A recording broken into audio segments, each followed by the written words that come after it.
né pour te louer. Je suis né pour glorifier ton nom en toute circonstance. Bonjour les amis, j'espère que vous allez bien. Moi je me porte très bien par la grâce de Dieu. Alors aujourd'hui nous allons célébrer le Seigneur. Et comme vous le savez, je ne suis pas toute seule. Je suis avec Tata Nathalie et Tata Tadjane. Et aujourd'hui nous allons rendre un culte excellent à notre Dieu. Avant tout nous allons nous tenir debout, tout le monde debout. Vous avez vu, nous sommes toutes debout ici. Alors mets-toi debout là où tu te trouves. Ferme les yeux et parle à Jésus. Nous allons dire merci au Seigneur Jésus parce que c'est lui qui nous a réveillés en ce dimanche matin. C'est lui qui nous fait la grâce encore de pouvoir venir et lui dire combien nous l'aimons, de pouvoir venir encore et de lui dire combien c'est lui qui met réellement en nous, qui renouvelle en nous, comme la Bible nous le dit, le souffle de vie. Alors élève ta voix là où tu te trouves et dis merci au Seigneur Jésus. Seigneur Jésus, nous te disons merci. Nous te disons merci pour ta fidélité. Nous te disons merci pour ton amour, Seigneur Jésus. Merci parce que c'est toi qui nous as encore réveillés en ce matin. Merci parce que tout au long de cette semaine, Seigneur Jésus, tu nous as gardés. Et nous te disons merci. Merci parce que c'est toi qui nous gardes. Merci pour ton amour encore, Seigneur Jésus. Au nom de Jésus. Amen. Amen. Alors tout le monde debout. Pas de fatigue en ce matin, pas de fatigue. Vous savez les amis, dans la Bible il est mentionné le roi David. Tout le monde connaît le roi David. C'est un exemple que j'aime tellement. Il était en train de louer le Seigneur. Et la Bible nous dit qu'il louait le Seigneur de toutes ses forces. Vous imaginez? Je ne sais pas comment je peux essayer d'imaginer comment il louait le Seigneur de toutes ses forces, tout ce qu'il savait faire. Il dansait pour le Seigneur parce que c'est notre Dieu et parce qu'il est digne qu'on le loue. Amen. Amen. Amen. Louons-le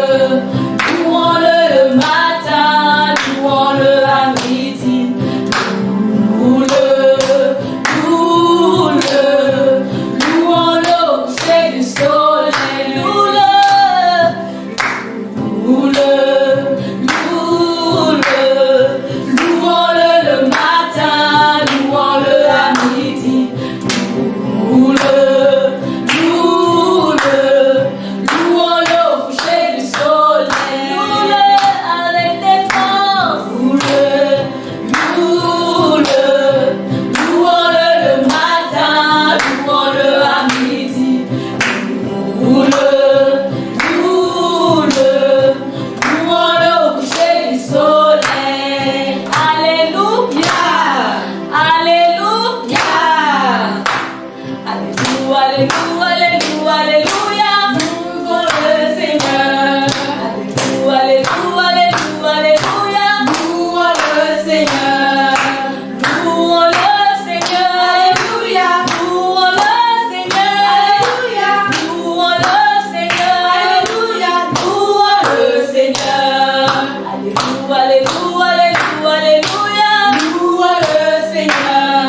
cieux, maître de la terre, à toi la gloire pour l'éternité. Oh mon Dieu, qui est bon comme toi. Oh mon Dieu, qui est bon comme toi. Maître des cieux, maître de la terre, à toi la gloire pour l'éternité. Oh les amis, réalisez encore combien Dieu est bon. Réalisez encore combien Dieu est bon. La Bible nous dit, chantez et voyez combien l'Éternel est bon. L'Éternel est bon, Dieu est bon les amis. Alors que nous sommes dans sa présence, là où tu te trouves, élève ta voix et dis à Dieu combien il est bon. Il est bon, Dieu est bon, Dieu est bon. La Bible nous dit que chaque jour, Dieu renouvelle encore envers nous sa bonté. Chaque jour, les bontés de l'Éternel ne sont pas épuisées. Les bontés de Dieu ne s'épuisent jamais. Il n'y a pas un jour où Dieu va te dire qu'il n'y a plus de bonté pour toi. Mais chaque jour, les bontés de l'Éternel se renouvellent dans nos vies. Les bontés de Dieu se renouvellent dans nos vies. Alors pour cela, je t'invite, mon ami, à te tenir debout. Je t'invite encore à dire à Dieu combien il est bon. Il est bon pour toi. Il est bon pour ta famille. Il est bon pour tes amis. Dieu fait tellement de bonnes choses envers nous. Le fait que tu te trouves là en ce matin, oh, c'est la bonté de Dieu encore. Le fait que tu puisses parler, même parler, c'est la bonté de Dieu. Même voir, c'est la bonté de Dieu. Même pouvoir sauter, c'est la bonté de Dieu. Tout ce que nous pouvons faire, c'est parce que Dieu a manifesté sa bonté envers nous. Alors en ce matin encore, réalise combien Dieu est bon. Réalise combien Dieu est bon. C'est un Dieu bon. Oh, Dieu nous aime les amis. Dieu nous aime au-delà de ce que nous pouvons faire. Pour réaliser cela, Dieu est tellement bon qu'il nous aime. Il nous aime d'un amour incomparable. Un amour incomparable. Oh, même nos parents ne peuvent pas nous aimer comme Dieu. Nos parents peuvent dire qu'ils nous aiment, mais ils ne pourront jamais faire ce que Dieu a fait pour nous. La Bible nous dit que Dieu a tant aimé le monde qu'il a donné Jésus, mes amis. Il a donné Jésus, mes amis. Alors en ce matin, je nous invite tout simplement à reconnaître que Dieu est bon. Oh Seigneur, tu es bon. Seigneur, tu es bon pour moi. Tu es bon pour moi, Seigneur. Tu es bon pour moi, Seigneur. Tu es bon pour moi, Seigneur. Merci, Seigneur, pour tes bontés qui se renouvellent dans ma vie, Seigneur. Merci, Seigneur, parce que, Seigneur, tes bontés ne s'épuisent jamais, Seigneur. Elles ne s'épuisent jamais, Seigneur. Elles ne se terminent jamais, Seigneur. Oh, car tu es fidèle, Seigneur. Seigneur, oui, je vois encore ta fidélité. En ce que ce matin, Seigneur, nous pouvons être tous là pour te rendre ce culte dont tu es digne, Seigneur. Pour te rendre ce culte dont tu es digne, Seigneur. Alors nous te disons tout simplement merci, Seigneur. Seigneur, en reconnaissance encore. Seigneur, en ce matin, nous venons dans ta présence pour te dire merci, Seigneur. Nous venons ce matin pour te rendre ce culte, Seigneur. En reconnaissant, Seigneur. Seigneur, pour ta bonté, pour ton amour, pour ta fidélité, Seigneur. Oh, Seigneur, nous te disons merci. Te disons tout simplement merci, Seigneur. Seigneur, nous te disons merci pour ce temps que tu nous as donné de passer en ta présence, Seigneur. Qu'il est bon d'être dans ta présence, Seigneur. Seigneur, nous aimons être dans ta présence, Seigneur. Et nous te disons merci, Seigneur. Merci pour ce temps de louange que nous avons eu, Seigneur. Et nous te recommandons également le temps de parole. Viens et parle-nous, Seigneur. Seigneur, nous voulons réellement que tu puisses parler à nos cœurs en ce matin, Seigneur. Parle à nos cœurs, Seigneur. Au nom de Jésus. Au nom de Jésus. Amen. Amen. Amen, les amis. Amen. Alors, sans plus tarder, nous allons passer à notre temps de la parole. Exactement. Alors, je vais vous inviter à tous aller récupérer vos Bibles. Vous avez vu la mienne? Donc, vos Bibles, un stylo et un cahier, pour ceux qui peuvent noter, bien évidemment. Et si vous ne pouvez pas noter, il n'y a pas de souci. Vous pourrez demander à maman, papa ou à un adulte qui est avec vous de vous aider pour la lecture. Parce que nous allons avoir une très très longue lecture aujourd'hui. Mais nous n'allons pas la faire maintenant. C'est vous qui allez la lire avec papa, maman ou un adulte avec vous. D'accord? Alors, donc nous allons lire, donc vous allez prendre vos Bibles dans le livre de Genèse, du chapitre 26 au chapitre 37. C'est beaucoup, hein, c'est vraiment beaucoup. Donc vous allez prendre le temps avec maman, papa ou un adulte. Genèse se trouve dans le Nouveau ou dans l'Ancien Testament? Dans l'Ancien Testament, très bien les amis, c'est le premier livre de la Bible. Alors je vous laisse le temps de récupérer vos Bibles. Alors qui se souvient de ce qu'on a vu le mois précédent? Nous avons vu le Dieu d'Abraham, le Dieu d'Isaac et le Dieu de Jacob. Très bien les amis. Et qu'est-ce que nous avons vu particulièrement? Nous avons étudié la vie de chacune de ces personnes et nous avons ressorti des choses que nous pouvons vivre de façon pratique. Exactement. Et vous savez c'est quoi la particularité également de ces personnages que nous avons étudiés? Abraham, c'est le papa d'Isaac. Isaac, c'est le papa de Jacob. Et durant tout ce mois, nous allons continuer ainsi de suite. Nous allons parler de l'un des fils de Jacob. Je suis sûre que vous le connaissez. Il s'agit de Joseph. Exactement. Il s'agit de Joseph. Et nous allons voir comment Dieu s'est manifesté dans la vie de Joseph, du fils de Jacob. Très bien les amis. Alors, la dernière fois, nous nous étions arrêtés donc dans l'histoire, Jacob était chez Laban, Laban qui est le frère de sa mère, parce que Jacob avait trompé son père et son frère Ésaü. Jacob était chez Laban, et vous savez combien de temps il a passé chez Laban? Il a passé près de 14 années de sa vie. Oui, c'était énorme, beaucoup de temps, exactement. Et pendant ces 14 années, près de 14 années qu'il a passé chez Jacob, chez Laban. Vous savez ce qui s'est passé? Jacob s'est marié. Qu'est-ce qui s'est passé? Alors que Jacob était chez Laban, Laban a proposé à Jacob de travailler pour lui. Et quand il va travailler pour lui, ce sera le salaire pour qu'il puisse se marier avec l'une des filles de Laban. Laban avait 2 filles. L'aînée s'appelait Léa et la deuxième s'appelait Rachel. Et Rachel, c'était la personne que Jacob aimait. Jacob aimait beaucoup Rachel. Il aimait tellement qu'il a accepté de passer 7 ans pour travailler pour elle, pour qu'il puisse la prendre en mariage. Et il a travaillé durant 7 ans. Et après ces 7 ans, Laban a trompé Jacob. Qu'est-ce qu'il a fait? Il a dit à Jacob que je ne peux pas te donner d'abord Rachel. Il faut que tu te maries d'abord avec l'aînée, parce que chez nous, c'est pas possible. Et Jacob s'est marié avec Léa. Par la suite, Jacob s'est marié, donc il a passé 7 ans, et la Bible nous mentionne quelque chose de très important. La Bible nous dit que pendant ces 7 années qu'il a passées, pour lui c'était juste quelques jours. Vous imaginez? 7 ans, 7 comme ça, en quelques jours. Waouh! Jacob aimait vraiment Rachel, mais Laban l'a trompé en lui donnant Léa d'abord. Et après, pour qu'il puisse avoir Rachel, il a dû encore travailler 7 autres années avec Laban.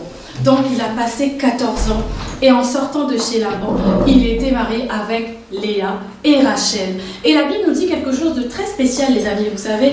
La Bible nous dit que Jacob aimait plus Rachel que Léa parce que c'était la femme qu'il voulait réellement. Exactement, vous repensez à ce qu'on a vu la dernière fois? La dernière fois, on a vu que la préférence n'est pas bien du tout. Vous vous rappelez lorsqu'on a vu que Jacob était le fils, Jacob avait un frère, donc Ésaü, et Jacob et Ésaü, dans leur famille, ils avaient des préférences.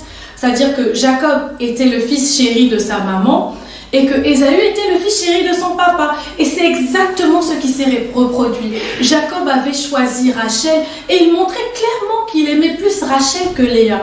Et la Bible nous le dit, les amis. Que s'est-il passé? Alors que Rachel et Léa étaient toutes les deux femmes de Jacob, la Bible nous dit que Rachel était stérile. Rachel ne pouvait pas avoir d'enfants. Mais par contre, Léa, elle pouvait avoir des enfants. Et c'est elle qui a donné le premier fils de Jacob. Il s'appelle Ruben. Ruben était le nom du premier fils de Jacob. Jacob a eu 12 enfants avec ces 2 femmes. Et vous savez ce qui s'est passé? Lorsque Rachel ne pouvait pas avoir d'enfants, elle a proposé, vu qu'elle avait une servante, que sa servante aille avec son mari, donc Jacob. À cette époque, c'était autorisé. Donc à cette époque, la servante pouvait évidemment faire office de cette femme qui portait l'enfant pour sa patronne, pour sa maîtresse. Donc c'était exactement ce qui s'est passé. Jacob avait 12 fils et Rachel ne pouvait pas encore lui faire des enfants. Oui, je ne dis pas encore parce que quelque chose s'est passé. Alors que les années passèrent, la Bible nous dit que Rachel voulait tellement avoir un enfant et le Seigneur l'a exaucé en lui donnant un fils qui s'appelle, d'après vous, Joseph. Exactement, il s'appelait Joseph. Joseph est le fils de Rachel, la femme que Jacob a tant aimée. Et qu'est-ce qui se passe par la suite? Alors que les choses continuent à se passer, c'est-à-dire qu'ils continuent à vivre de façon tout à fait normale, la Bible nous parle encore d'un second enfant que Rachel a eu. Et ce second enfant s'appelle Benjamin. Mais lorsqu'il est venu, lorsque Rachel était enceinte de Benjamin, c'était tellement douloureux pour elle, c'était tellement douloureux. Et lorsque elle devait accoucher, donc lorsque Benjamin devait naître, Jacob a perdu la personne qu'il aimait le plus. Oui, c'était la femme qu'il aimait le plus. Et cette femme est morte alors qu'elle donnait naissance à Benjamin. Et alors qu'elle donnait naissance à cet enfant, elle ne l'a pas appelé Benjamin, vous savez. Elle l'a appelé Ben-Oni. Et c'est Jacob qui s'est dit non, je l'appellerai Benjamin. Je l'appellerai Benjamin. Et à partir de ce moment, j'imagine comment Jacob pouvait se sentir seul. Il n'avait plus la femme qu'il aimait le plus. Il avait maintenant Léa qui était là. Léa, ce n'était pas la femme que Jacob voulait réellement. Et qu'est-ce qui se passe? La Bible nous dit qu'alors qu'ils étaient installés maintenant, donc ils étaient à Canaan, ils étaient là où Dieu voulait qu'ils soient, quelque chose se passa. Jacob a reproduit exactement ce qu'il a vécu dans la maison de ses parents. Jacob a choisi d'aimer un enfant plus que les autres. Et d'après vous, c'est qui? Je vais prendre ma Bible. Et nous allons aller dans Genèse 37, le verset 3. Qu'est-ce que je vous ai dit? Genèse se trouve où? Dans l'Ancien ou dans le Nouveau Testament? Dans l'Ancien Testament, très bien les amis. Donc Genèse 37, le verset 3 nous dit: Israël aimait Joseph plus que tous ses autres fils parce qu'il l'avait eu dans sa vieillesse, et il lui fit une tunique de plusieurs couleurs. Vous avez vu? Jacob, qui était Israël maintenant, aimait Joseph plus que tous ses autres fils. Il aimait Joseph et il le montrait clairement.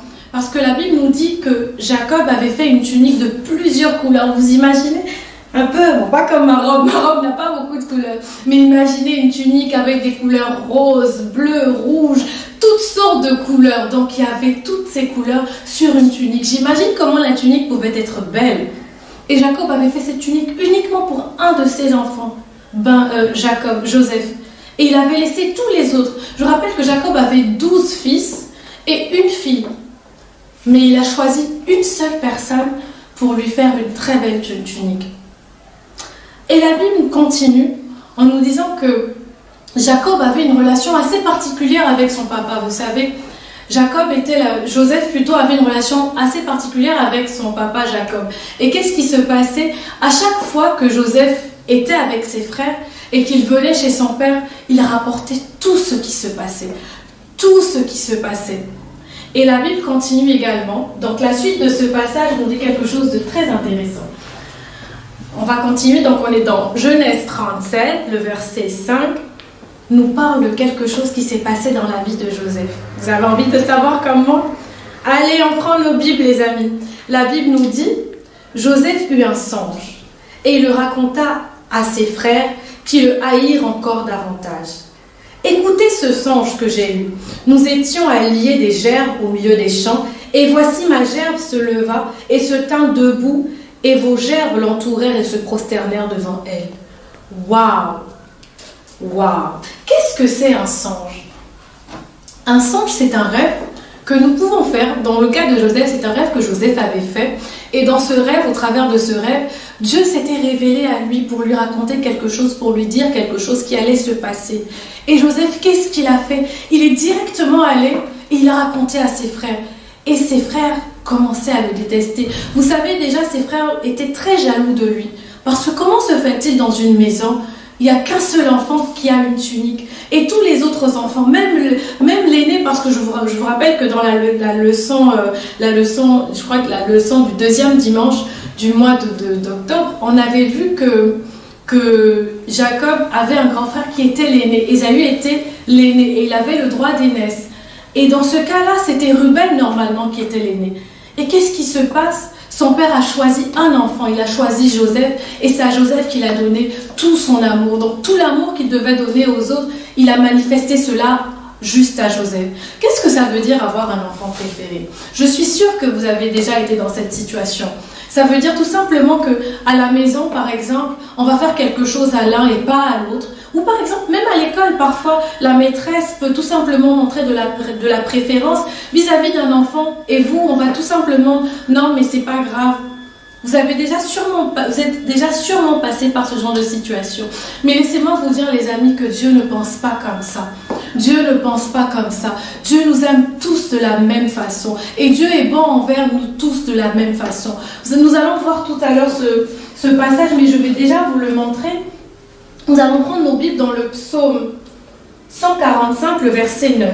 La Bible nous dit « L'Éternel est bon envers tous, et ses compassions s'étendent sur toutes ses œuvres.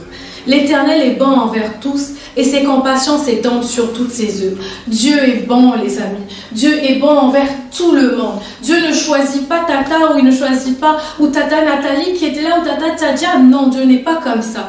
Dieu nous aime toutes de la même manière. Dieu nous aime tous de la même manière. Alors, on n'a pas besoin, avec Dieu, on n'a pas besoin d'être jaloux. Vous savez, les frères de Joseph étaient très jaloux de Joseph parce que leur père avait manifesté une préférence. Parce que leur père préférait Joseph et il le montrait. Il le montrait au travers de la tunique. Il le montrait parce qu'il passait plus de temps avec Joseph qu'avec les autres. Et vous savez une chose, Dieu nous aime. Il nous aime tellement, la Bible nous dit dans Jean 3,16, que Dieu a tant aimé le monde qu'il a donné son Fils unique, afin que quiconque croit en lui ne périsse point, mais qu'il ait la vie éternelle. Nous tous, Dieu a donné sa vie pour nous tous. Il n'a pas donné sa vie plus pour certaines personnes que pour d'autres. Dieu nous aime tous de la même manière. Et la Bible nous dit également dans Jacques qu'en lui, il n'y a pas d'ombre de variation. Vous savez, c'est quoi les variations ? La variation, c'est quelque chose qui manque. Vous savez, si vous prenez une feuille et que vous faites... Je vais prendre une feuille, vous allez voir. Je ne sais pas si vous allez voir. Si vous prenez une feuille comme ça et vous faites ça, ce qu'on appelle des variations. C'est-à-dire qu'à un moment, c'est en bas, après ça monte, après ça descend, après ça remonte, après ça descend, après ça... C'est ça la variation, c'est-à-dire que ce n'est pas toujours stable, ce n'est pas toujours la même chose. Et la Bible nous dit qu'en Dieu, il n'y a point d'ombre de variation. Donc Dieu ne varie pas, Dieu ne change pas, les amis. Dieu nous aime tous de la même manière. Et son amour pour nous, un jour c'est pas un peu bas, un jour c'est pas un peu haut. Dieu nous aime tout simplement. Et pour lui, nous avons du prix. Nous avons du prix à ses yeux. Nous avons réellement du prix à ses yeux. Vous savez, il y a un passage dans la Bible qui nous dit que Dieu connaît le nombre de cheveux de nos têtes. Vous imaginez ?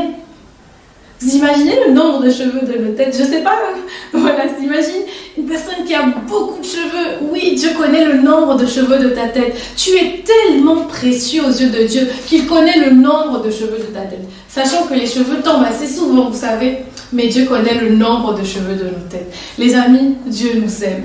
Il nous aime et avec lui, il n'y a pas de préférence. De la même manière qu'il t'aime, c'est de la même manière qu'il m'aime. Dieu est bon envers toi et il est bon envers moi. Si Dieu me donne quelque chose, il veut aussi te donner ce dont tu as besoin. Dieu me donnera ce dont j'ai besoin et il te donnera également ce dont tu as besoin. Tu n'as pas besoin d'être jaloux. Oui, les amis, aujourd'hui, nous allons faire quelque chose. Nous allons prendre la jalousie et nous allons la mettre à la poubelle parce que nous n'avons pas besoin d'être jaloux, parce que Dieu nous aime tous de la même manière et il manifeste sa bonté de la même manière. Amen. Amen, les amis. Alors, nous allons faire quelque chose. Nous allons nous tenir tous debout. Allez, tout le monde debout. Après avoir reçu la parole de Dieu, il faut toujours dire merci au Seigneur pour sa parole. Alors, nous allons fermer nos yeux et nous allons prier. Seigneur, nous te disons merci pour ta parole. Merci parce que tu nous as donné ta parole en ce matin, Seigneur. Et alors que tu nous as donné ta parole, nous croyons réellement que ta parole nous fait du bien. Ta parole nous fera réellement du bien encore durant tous les autres jours. Elle nous fait du bien maintenant et elle nous fera encore du bien pour les autres jours, Seigneur. Et nous te disons merci pour cela. Merci, Seigneur, parce qu'en ce jour encore, tu nous as dit une chose. Tu nous as dit que nous avons du prix à tes yeux, Seigneur. Nous avons du prix à tes yeux, Seigneur. Seigneur, oui, tu manifestes cette bonté envers moi, tu manifestes cette bonté envers mon ami, Seigneur. Et en toi, Seigneur, il n'y a point d'ombre de variation. Ta bonté ne varie pas, Seigneur. Mais tu es tout simplement bon, Seigneur. Et pour cela, nous venons te dire merci. Pour cela, nous venons te rendre grâce, Seigneur. Au nom de Jésus. Au nom de Jésus. Nous allons faire cette prière, les amis. Nous allons faire cette prière. Alors, je vais t'inviter, si tu n'as pas encore accepté Jésus dans ta vie, à te tenir debout. Si tu veux réellement devenir cet enfant aimé de Dieu. Nous avons vu que Jacob avait une préférence, mais Dieu, il ne fait jamais de préférence. Il ne fait jamais de préférence. La Bible nous disait tantôt dans le psaume 45, « L'Éternel est bon envers tous. » L'Éternel est bon envers tous. Et en ce matin, je t'invite à te tenir debout. Si tu n'as pas encore accepté Jésus dans ta vie, je t'invite à te tenir debout et faire cette prière avec moi. Là où tu es, tu vas dire, Seigneur Jésus, je viens encore en ce matin pour te donner ma vie. Seigneur, je veux être l'enfant bien-aimé de Dieu.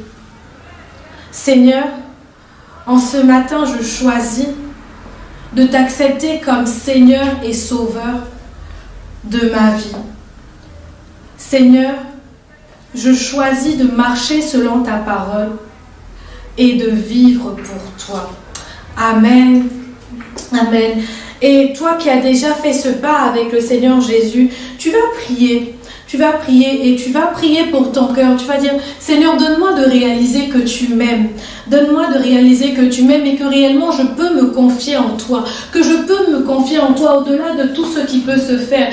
La parole de Dieu nous dit que Dieu a de la bonté envers tous. Dieu est bon envers tous. Alors là où tu te trouves encore, je t'invite à dire, Seigneur, je veux réellement pouvoir me confier en toi. Je veux réellement compter sur toi. Seigneur, je ne veux pas m'inquiéter. Je ne veux pas, Seigneur, être inquiet à chaque fois que je serai en manque de quelque chose. Mais je sais que toi, tu pourvois à mes besoins. Alors élève ta voix là où tu te trouves. Seigneur, je prie pour mes amis encore en ce matin. Seigneur, alors qu'ils ont choisi de te suivre, Seigneur. Seigneur, je prie réellement, Seigneur, qu'ils choisissent également de se confier en toi, Seigneur. Toi qui es bon envers nous. Toi qui es bon envers nous, Seigneur. Seigneur, je prie réellement, Seigneur, qu'ils choisissent de te dire ce dont ils ont réellement besoin. Seigneur, toi, tu es notre Père. Tu es notre Père et tu es un Père, Seigneur, qui est responsable. Et par-dessus tout, Seigneur, tu es celui-là qui manifeste encore sa bonté envers tous, Seigneur. Seigneur, je le disais encore tout à l'heure dans ma prière, Seigneur,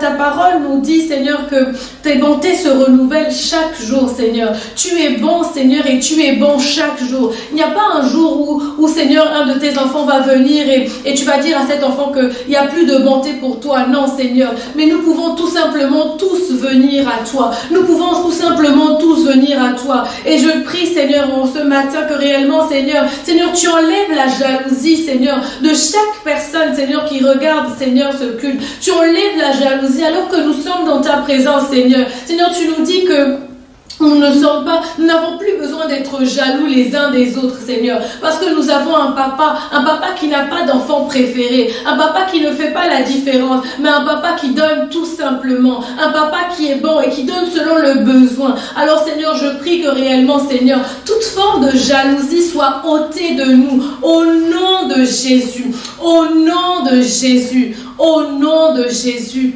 Amen. Amen, les amis. Amen. Amen.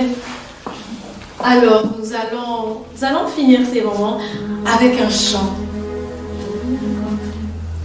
Je me confie en Jésus, en lui point de mal, car il est fidèle en ses promesses. Je me confie en Jésus, en lui point de mal, car il est fidèle. Je me confie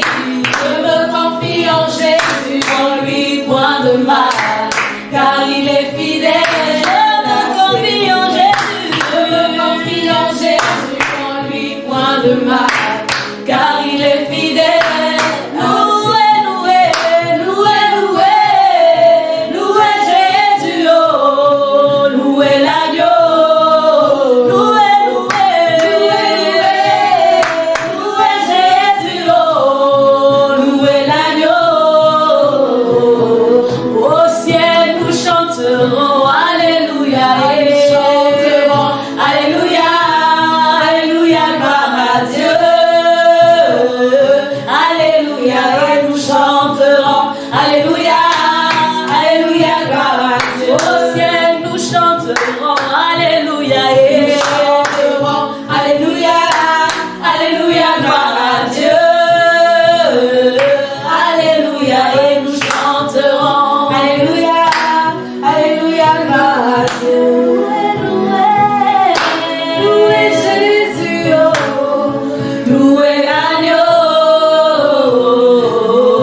Loué, loué, loué Jésus, oh, loué l'agneau.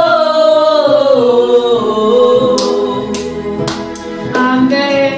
J'ai été heureuse de faire ce culte en compagnie de mes très chères sœurs, Tata Tadiane et Tata Nathalie. Que le Seigneur vous bénisse abondamment. Alors les amis, nous sommes déjà à la fin et oui, ça passe très vite. C'était un plaisir de vous retrouver en ce dimanche et j'espère qu'on se retrouvera très prochainement. Que le Seigneur vous bénisse. Shalom. Shalom. Je suis né pour te louer. Je suis né pour